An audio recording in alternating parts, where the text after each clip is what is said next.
Selamat datang di channel EduPren, channel yang memberikan Anda edukasi dan perspektif teologi Kristen dari sudut pandang neuroscience. Di sini kita akan mengupas kedalaman ilmu dan iman Kristen untuk memperkaya pemahaman kita tentang kehidupan dan spiritualitas. Subscribe dan aktifkan notifikasi channel EduPren untuk mendapatkan informasi terbaru tentang perspektif iman dalam sudut pandang neuroscience.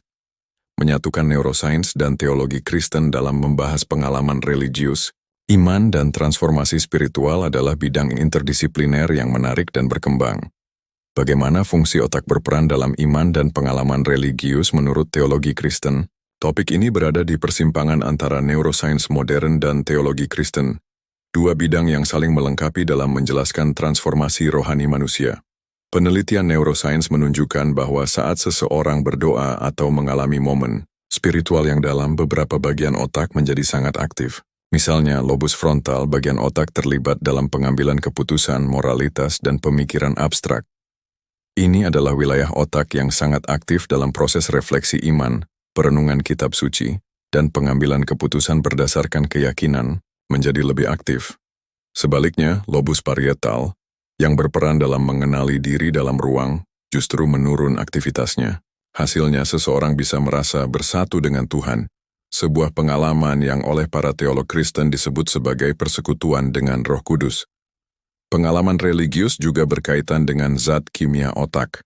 Dua hormon penting yaitu dopamin dan oksitosin sering dilepaskan saat seseorang beribadah, menyembah, atau merasa dikasihi oleh Tuhan.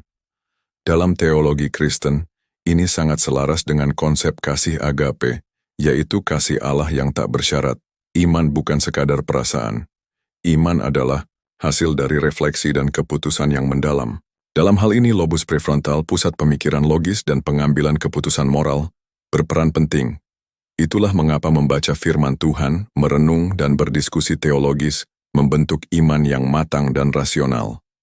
Dan menariknya, otak kita bersifat neuroplastis, artinya otak kita bisa berubah berdasarkan apa yang sering masuk ke dalam otak melalui alat indera.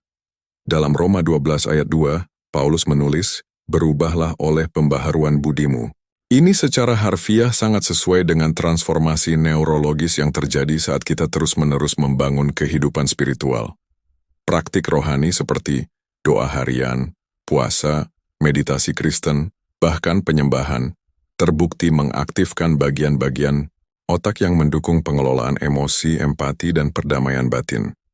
Para peneliti menemukan bahwa individu yang mengalami pertobatan radikal juga menunjukkan perubahan dalam aktivitas otak, khususnya pada wilayah identitas dan moral. Ini sangat selaras dengan konsep metanoia, yaitu pertobatan dan pembaruan total yang dimulai dari pembaharuan pikiran. Lalu, apakah ini berarti pengalaman iman hanya produk otak? Jawabannya tidak. Sebagaimana mata melihat cahaya tanpa menciptakannya, otak manusia adalah alat yang dipakai Tuhan untuk mengalami realitas ilahi.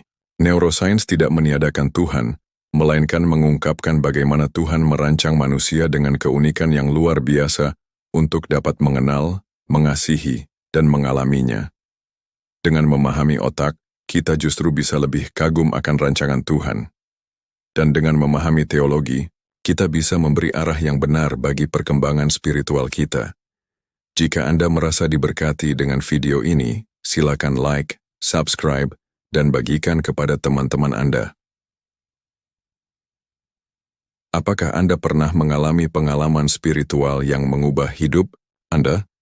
Tulis komentar Anda di kolom komentar. Upgrade pengetahuan Anda tentang kedahsyatan otak manusia dengan klik link di deskripsi.